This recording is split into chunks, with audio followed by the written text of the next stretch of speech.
So here we have three sets A, B and C. We need to obtain the Cartesian product of A and B intersection with the Cartesian product of B and C. Okay, let us begin.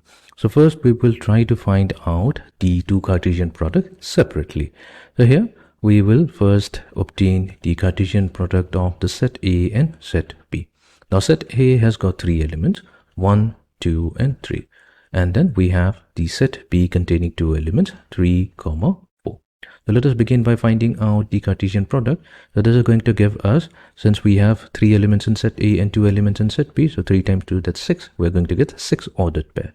Now, to find out the ordered pair, we'll start with the first element of set A, which is 1, and we're going to form an ordered pair with each of the 2 elements of set B. That's going to give us 1, 3, and the other ordered pair, that's going to be 1, 4. Followed by, now we will consider the second element of set A, which is 2, and form an ordered pair with each of the 2 elements of the second set B. That's going to give us 2, 3, and then we're going to get 2, 4. Next, we're going to consider the third element of set A, which is 3, form an ordered pair with each of the 2 elements of set B. So we're going to get 3, 3, and then we're going to get 3, 4. Fine.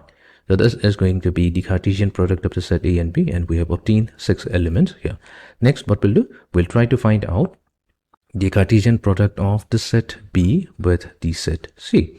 Okay, now set B contains 2 elements, this elements being 3, 4, and we have to take its Cartesian product with the set C containing the elements 4, 5, and 6. Okay, the procedure remains the same. We're going to consider the first element of the set B, which is 3, and form an ordered pair with each of the 3 elements 4, 5, 6 of the second set C.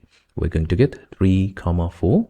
Next we have 3, 5, and then we have 3, 6. Next we're going to pick up the second element of set B, which is 4, form an ordered pair with each of the 3 elements of the set C. We're going to get 4, 4. Next we have 4, 5, and then we have 4, 6. Okay, so we have successfully obtained the Cartesian product of set B and C.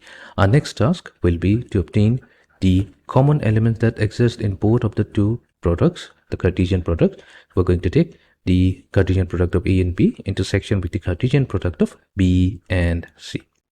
So this is going to be equals to, so let's check. So we have the ordered pair 1, 3, which does not belong to the set, the Cartesian product of B and C. So we're not going to use it. 1, 4, that does not exist. 2, 3, that is not common. We have 2, 4. So 2, 4 is not present. What about 3, 3? So that's not present. However, we have this only single element 3, 4, which is present in both of the two sets. So we have one ordered pair. So this is going to be the set, the Cartesian product of A and B intersection with the Cartesian product of B and C.